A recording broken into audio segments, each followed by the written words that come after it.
And we are live. Hello, folks. Welcome back. Just a short video today. We've been talking a lot about Shanny and Rev's eviction and the road trip and all the troubles they're having now in Jersey.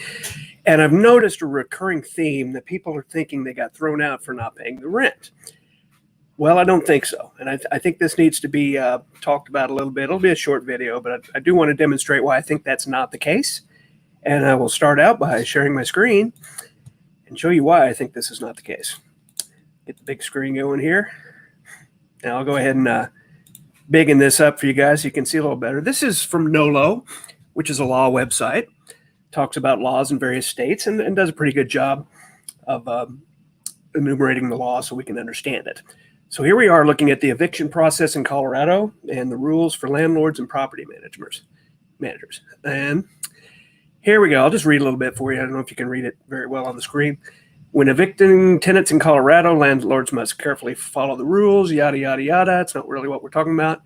Notice for termination with cause. Now, this is important, especially in Colorado. You have to have a cause to throw someone out. It says for a landlord to evict a tenant in Colorado before the tenant's rental term, no matter what kind of lease it is, the landlord must have legal cause, and that's an important term.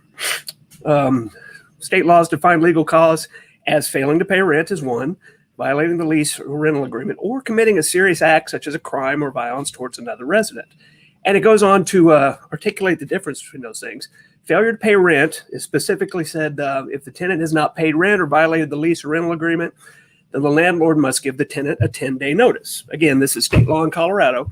If you don't pay the rent, you're required to get a 10-day notice to move on. That's not what they got. They got a 3-day notice, and we're going to go down and see why they got a 3-day notice. If you look at this paragraph, it says substantial violation.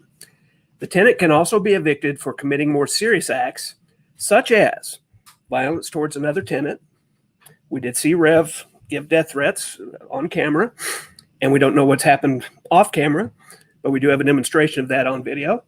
Next thing's drug-related activity. Now, Colorado's a legal cannabis state, so it's arguable whether that applies here.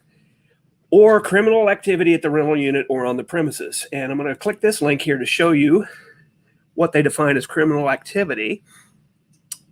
No, I'm not. I'm going to go back. There was something else I wanted to forget that. Criminal activity at the rental unit. Now, we've seen some fraud, and they've been accused of doing fraud. So kind of depends now on what the leasing office knew about them and what was going on in that apartment. But still, we do see that this is if the landlord is evicting the tenant for any of these reasons, the landlord must give the tenant a 3-day notice to quit. And you remember, they got it on Thursday, had to be out by Sunday.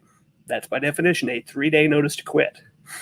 And it specifies the Colorado relevant statute here. The landlord does not have to give the tenant any opportunity to fix the violation. And this is sometimes known as an unconditional quit notice. And this is what I want to show you. If I click on that link. When a landlord can order a tenant to move out on short notice. And again, here's an unconditional termination notice, orders the tenant to move out within a short period of time, or even in some cases immediately. All states allow landlords to do this.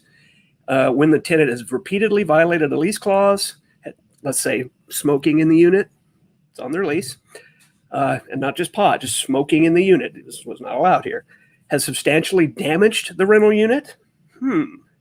We certainly know they substantially damaged the rental unit.